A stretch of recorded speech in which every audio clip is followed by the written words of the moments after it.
Hallelujah. Hallelujah. Praise the Lord. ಕರ್ತನ ಪರಿಶುದ್ಧ ನಾಮಕ್ಕೆ ಸ್ತೋತ್ರವಾಗಲಿ. Have a blessed day in the presence of God. ದೇವರ ಸನ್ನಿಧಿಯಲ್ಲಿ ಇನ್ನೊಂದು ಆಶೀರ್ವದಿಸಲ್ಪಟ್ಟ ದಿನದಲ್ಲಿ ನಾವೆಲ್ಲರೂ ಸೇರಿ ಬಂದಿದ್ದೇವೆ. I believe this series, why great men and women fall, I think this series is helping you. ಈ ಒಂದು ಶ್ರೇಷ್ಠವಾದ ಸ್ತ್ರೀಯರು ಶ್ರೇಷ್ಠವಾದ ಪುರುಷರು ಯಾಕೆ ಬಿದ್ದು ಹೋಗ್ತಾರೆ ಎನ್ನುವಂತ ಒಂದು ಈ ಸೀರೀಸ್ ನಿಮಗೆ ಬಹಳ ಒಂದು ಸಹಾಯವಾಗ್ತಿದೆ ಅನ್ನೋದನ್ನ ನಾನು ನಂಬುತ್ತೇನೆ. Today we'll go further into what caused David to fall. ದಾವೀದನು ಬಿದ್ದು ಹೋಗುವುದಕ್ಕೆ ಏನು ಕಾರಣವಾಯಿತು ಅನ್ನೋದನ್ನ ಇವತ್ತಿನ ದಿವಸ ನಾವು ಕಲಿತುಕೊಳ್ಳೋಣ. Now listen to this. ಸಮಯದಲ್ಲಿ ಗಮನವಿಟ್ಟು ಕೇಳ್ರಿ. When David brought Bathsheba into his palace, so where was David's wife?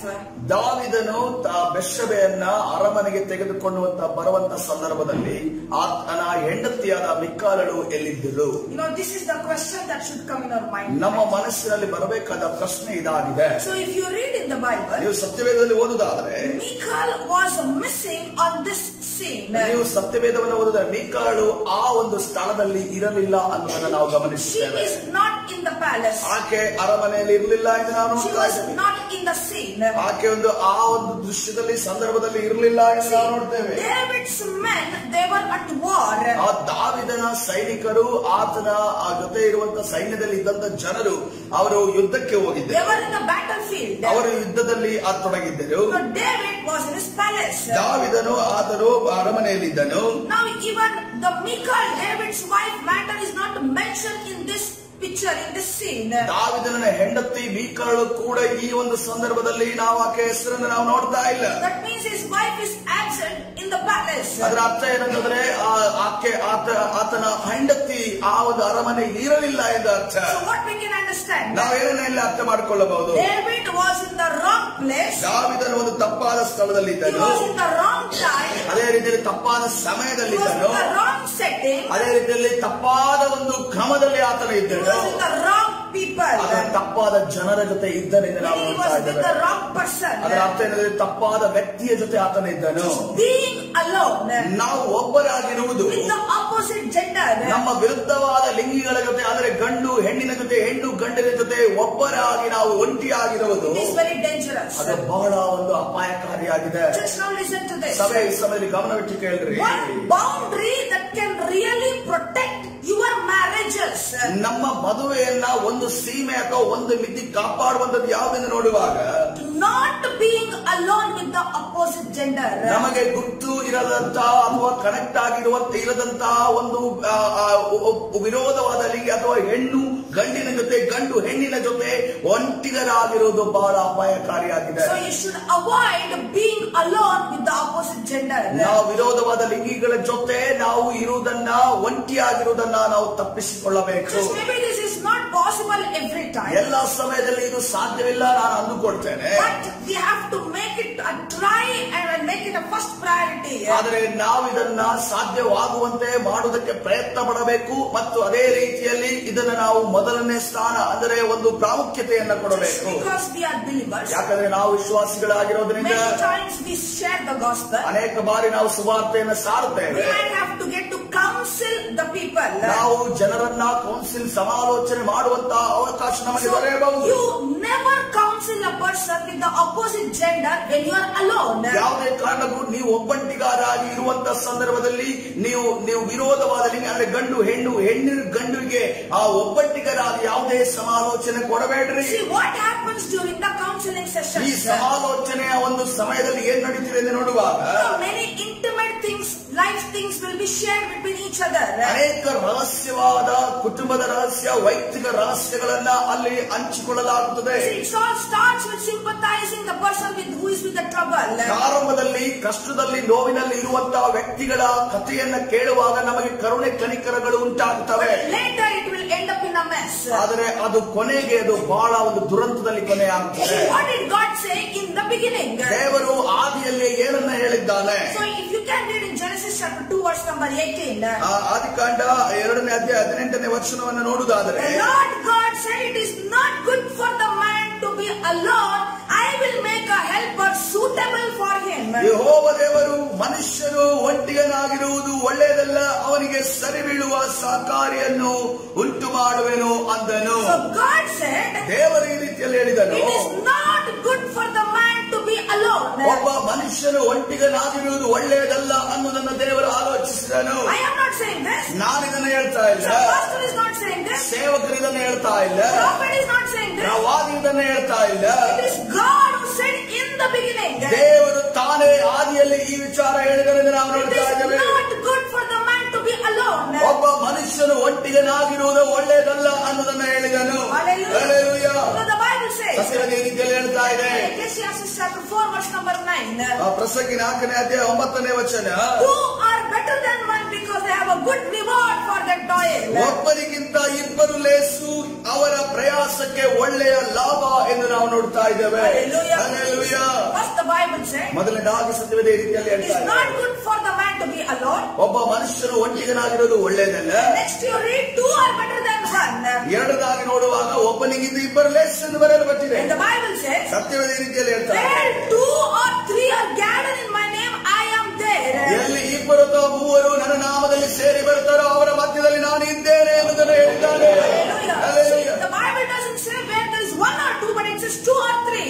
ಸತ್ಯವೇದದಲ್ಲಿ ಅಲ್ಲಿ ಒಬ್ಬರು ಅಥವಾ ಇಬ್ಬರು ಎಂದು ಹೇಳಿಲ್ಲ, ಇಬ್ಬರು ಅಥವಾ ಮೂವರು ಎನ್ನುವ ವಿಚಾರ ಅಲ್ಲಿ ಸಂಖ್ಯೆಯನ್ನು ಬರೆಯಲ್ಪಟ್ಟಿದೆ. Wherever you are, ನೀವು ಎಲ್ಲೇ ಇರಬಹುದು, wherever you are going to any places, ನೀವು ಯಾವುದೇ ಸ್ಥಳಕ್ಕೆ ಹೋಗಬಹುದು. you want to give counsel to someone. ಒಂದು ವೇಳೆ ಯಾರಿಗಾದ್ರೂ ನೀವು ಸಮಾಲೋಚನೆಯನ್ನು ಕೊಡಬೇಕೆಂದಿರುವುದಾದರೆ, better you have someone with you. ನಿಮ್ಮ ಜೊತೆ ಯಾರಾದ್ರೂ ಒಬ್ಬರು ಇರುವುದು ಬಹಳ ಒಳ್ಳೆಯದು. See, when we got married, ನಾವು ಮದುವೆ ಆದ ನಂತರ, when we got into God's ministry, ನಾವು ದೇವರ ಸೇವೆಗೆ ಬಂದ ನಂತರ, this was the first thing our parents taught us. ನಮ್ಮ ತಂದೆ ತಾಯಿ ನಮಗೆ ಕಲಿಸಿಕೊಟ್ಟದ ಮೊದಲ ಪಾಠ ಇದಾಗಿದೆ. Children, wherever you go, ಮಕ್ಕಳೇ ನೀವು ಎಲ್ಲಿ ಹೋದರೂ ಕೂಡ go alone. ಯಾವುದೇ ಕಾರಣಕ್ಕೂ ಒಬ್ಬರಾಗಿ ಹೋಗಬೇಡ್ರಿ. So that is why you have seen us both always being together, always going together. ಅದಕ್ಕೋಸ್ಕರವಾಗಿ ನೀವು ನೋಡ್ತೀರಿ, ನಾವು ಯಾವಾಗಲೂ ಇಬ್ಬರು ಒಟ್ಟಿಗೆ ಇರ್ತೇವೆ, ಇಬ್ಬರು ಒಟ್ಟಿಗೆ ಆಗಿ ಹೋಗುತ್ತೇವೆ. Some people think like this. ಕೆಲವು ಜನರು ಈ ರೀತಿಯಲ್ಲಿ ಆಲೋಚನೆ Both ಮಾಡ್ತಾರೆ. of them don't live without each other. ಈ ರೀತಿ ಅನ್ಕೊಂಡಿದ್ರೆ ಒಬ್ಬರಿಗೊಬ್ಬರು ಬಿಟ್ಟು ಇರೋದೇ ಇಲ್ಲ ಅಂದುಕೊಳ್ಳುತ್ತಾರೆ. Some time ago, some pastor said like this. ಒಂದು ಸೇವಕರು ಈ ರೀತಿಯಲ್ಲಿ ಹೇಳಿದ್ರು, No, there was some meeting outside. ಹೊರಗಡೆ ಒಂದು ಮೀಟಿಂಗ್ ಇತ್ತು. That day, pastor and Nitin, they went together.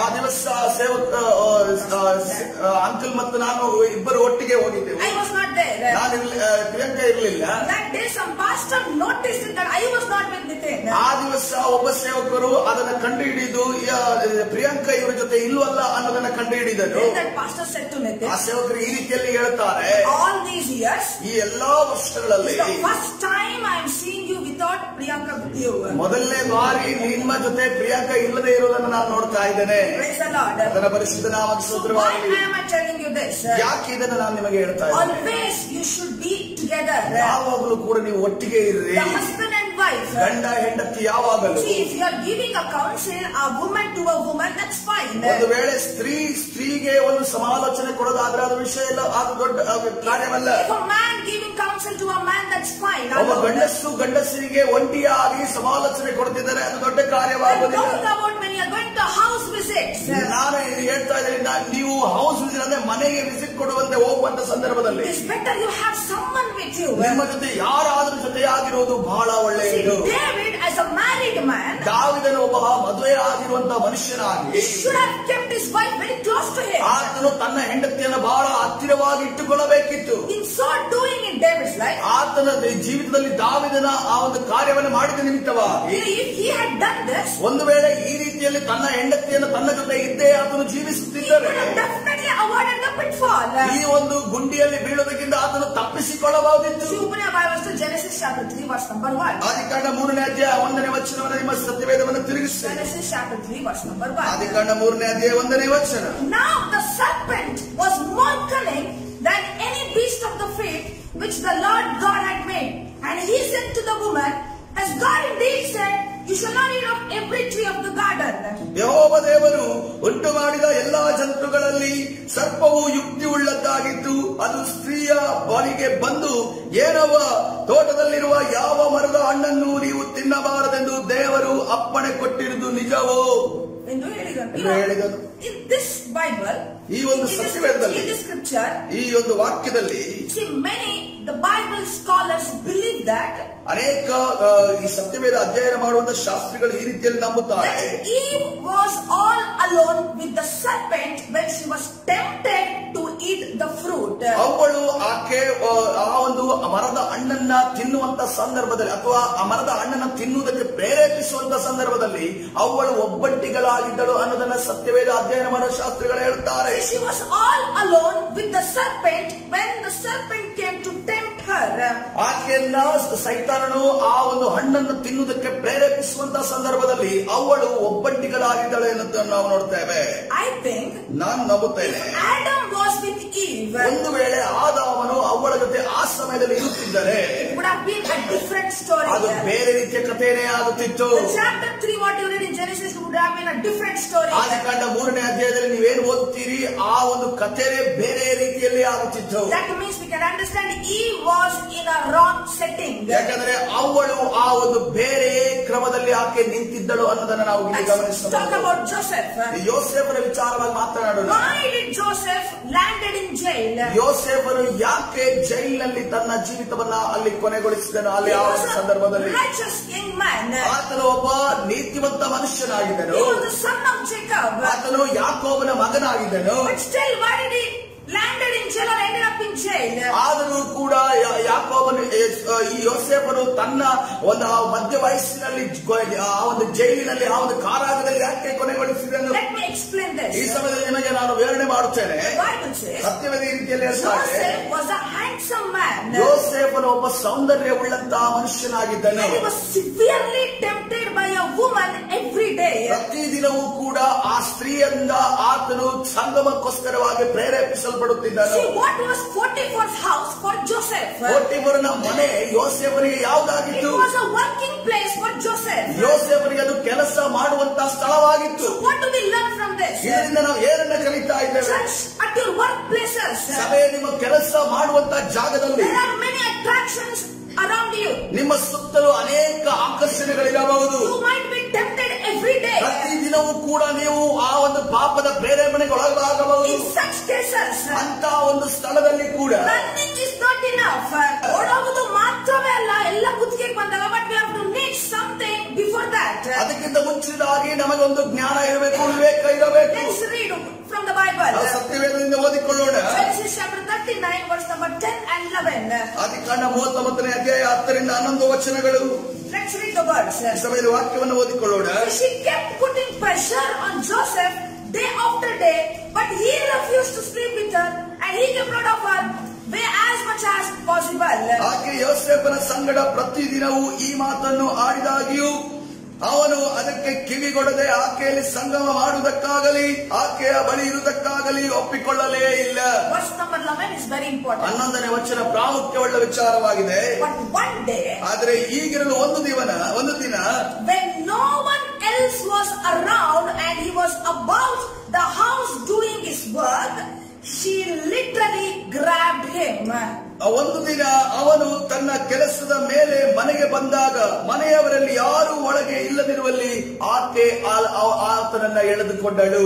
This is what the scripture says. ಇದನ್ನೇ ನಾವು ದೇವರ ವಾಕ್ಯದಲ್ಲಿ ನಾವು ನೋಡ್ತಾ ಇದ್ದೇವೆ. When Joseph was in his workplace, ಯೋಸೇಫನು ಆತನ ಉದ್ಯೋಗದ ಸ್ಥಳದಲ್ಲಿರುವಾಗ he was alone. ಆತನು ಒಬ್ಬನಿದ್ದನೆಂದು ನಾವು There was no one else around him. ಯಾರು ಕೂಡ ಆ ಒಂದು ಮನೆಯಲ್ಲಿ ಇರಲಿಲ್ಲ ಎಂದು ನಾವು ನೋಡ್ತಾ See, ಇದ್ದೇವೆ. Joseph ran away from the scene. ಯೋಸೇಫನು ಅಲ್ಲಿ ಪಾಪ ಮಾಡೋದಕ್ಕಿಂತ ಅದನ್ನ ಬಿಟ್ಟು ಓಡಿ ಹೋದನು. But still he was accused and he was slandered. ಆದರೂ ಕೂಡ ಆತನಲ್ಲಿ ಆಪಾದನೆಗೊಳಗಾದರು ಮತ್ತು ನಿಂದೆಗೊಳಗಾದರು ಎಂದು ನಾವು ನೋಡ್ತಾ They ಇದ್ದೇವೆ. slandered him in jail for no reason.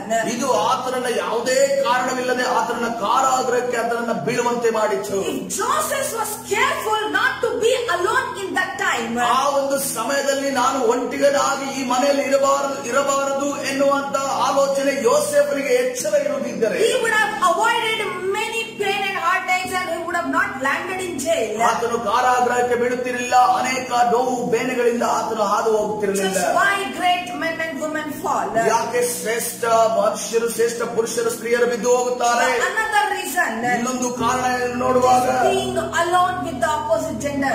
ನಮ್ಮ ವಿರುದ್ಧ ಲಿಂಗಿಗಳ ಜೊತೆ ನಾವು ಒಂಟಿಗರಾಗಿರುವುದೇ ಅದಕ್ಕೆ ಒಂದು ಕಾರಣ ಆಗಿದೆ. Suppose you are going to meet someone of opposite gender. ಒಂದು ವೇಳೆ ಗಂಡು ಹೆಣ್ಣಿನ ಜೊತೆ ಹೆಣ್ಣು ಗಂಡಿನ ಜೊತೆ ಯಾವುದಾದ್ರೂ ವಿಚಾರಕ್ಕೋಸ್ಕರ ನೀವು ಸಂಧಿಸಬೇಕು ಹೋಗುವುದಾದರೆ, either your mom or dad or husband or wife with you, ನಿಮ್ಮ ಜೊತೆ ನಿಮ್ಮ ತಂದೆಯನ್ನೋ ತಾಯಿಯನ್ನೋ ಗಂಡನನ್ನೋ ಹೆಂಡತಿಯನ್ನೋ ಕರೆದುಕೊಂಡು ಹೋಗ್ರಿ. take your children with you. ನಿಮ್ಮ ಮಕ್ಕಳನ್ನು ಕರೆದುಕೊಂಡು ಹೋಗ್ರಿ. Haven't you read in the Bible? ಸತ್ಯದಲ್ಲಿ ಈ ರೀತಿಯಲ್ಲಿ ಓದಿಲ್ವಾ? Jesus sent his disciples, he sent 2 by 2. ಯೇಸು ಕ್ರಿಸ್ತನು ತನ್ನ ಶಿಷ್ಯರನ್ನು ಕಳಿಸುವಾಗ ಆತನು ಇಬ್ಬರಾಗಿ ಕಳುಹಿಸಿದನು. Even Paul says about few apostles. ಪೌಲನು ಕೂಡ ಕೆಲವು ಅಪೊಸ್ತಲರ ಬಗ್ಗೆ ಈ ರೀತಿಯಲ್ಲಿ ಹೇಳುತ್ತಾರೆ. He takes up about Cephas, that is Peter, he was taking his wife everywhere he would go to ministry. ಪೇತ್ರನು ಯಾವಾಗ ಸೇವೆಗೆ ಹೋಗ್ತಾನೋ ತನ್ನ ಜೊತೆ ತನ್ನ ಹೆಂಡತಿಯನ್ನು ತೆಗೆದುಕೊಂಡು ಹೋಗುತ್ತಿದ್ದಾನು. This is what Paul says. ಇದು ಪೌಲನು ಈ ರೀತಿಯಲ್ಲಿ ಹೇಳುತ್ತಿದ್ದಾನು. Always listen. ಯಾವಾಗಲೂ ಗಮನವಿಟ್ಟು ಕೇಳ್ರಿ. Whenever you are going to some ministry, ನೀವು ಯಾವಾದರೂ ಸೇವೆಗೆ ನೀವು ಹೋಗುವುದಾದರೆ, any place, ಯಾವುದೇ ಸ್ಥಳವಾಗಿರಬಹುದು, to visit, ನೀವು ಒಂದು ಸಲ್ಲಿಸುವುದಕ್ಕೆ ಹೋಗುವುದಾದರೆ, always take someone with you. ಯಾವಾಗಲೂ ನಿಮ್ಮ ಜೊತೆ ಒಬ್ಬರನ್ನ ನೀವು ಕರೆದುಕೊಂಡು That ಹೋಗ್ರಿ. someone should be from your family. ಆ ಒಂದು ಯಾರು ವ್ಯಕ್ತಿ ಇದ್ದಾರೆ ಅವರು ನಿಮ್ಮ ಕುಟುಂಬದವರಾಗಿರಬೇಕು. Don't take your opposite gender friends, girlfriends or boyfriends. ನಿಮ್ಮ ಬಾಯ್ ಫ್ರೆಂಡ್ ಗರ್ಲ್ ಫ್ರೆಂಡ್ ಗಳನ್ನ ಕರೆದುಕೊಂಡು ಹೋಗಬೇಡ್ರಿ. I'm talking about your family. ನಿಮ್ಮ ಕುಟುಂಬದ ಸದಸ್ಯರ ವಿಚಾರವಾಗಿ ಮಾತನಾಡುತ್ತಿದ್ದೇನೆ. Hallelujah. Hallelujah. Just take your husbands, take care of your wives. ಯಾವಾಗಲೂ ಕೂಡ ನಿಮ್ಮ ಗಂಡಂದಿರೇ ನಿಮ್ಮ ಹೆಂಡತಿಯರನ್ನ ಕಾಪಾಡಿಕೊಳ್ಳ್ರಿ. Wives, take care of your husbands. ಹೆಂಡತಿಯರೇ ನಿಮ್ಮ ಗಂಡಂದಿರನ್ನ ನೀವು ಕಾಪಾಡಿಕೊಳ್ಳ್ರಿ. All of you take care of your own self. ಎಲ್ಲರೂ ಕೂಡ ನಿಮ್ಮನ್ನ ನೀವು ಕಾಪಾಡಿಕೊಳ್ಳಿರಿ. Hallelujah. Hallelujah. Praise the Lord. ಆತನ ಪರಿಶುದ್ಧ ನಾಮಕ್ಕೆ God ಸ್ತೋತ್ರವಾಗಲಿ. bless everyone according to this word of God. ದೇವರ ವಾಕ್ಯದ ಪ್ರಕಾರವಾಗಿ ನಿಮ್ಮನ್ನೆಲ್ಲರನ್ನ ಆಶೀರ್ವದಿಸಲಿ. Especially according to Genesis chapter 2 verse number 18. ವಿಶೇಷವಾಗಿ ಆದಿಕಾಂಡ 2ನೇ ಅಧ್ಯಾಯ 18ನೇ ವಚನ, Ecclesiastes chapter 4 verse number 9. ಪ್ರಸಂಗಿ ಪುಸ್ತಕ 4ನೇ ಅಧ್ಯಾಯ 9ನೇ ವಚನದ ಪ್ರಕಾರವಾಗಿ ದೇವರು ನಿಮ್ಮನ್ನೆಲ್ಲರನ್ನ ಆಶೀರ್ವದಿಸಲಿ.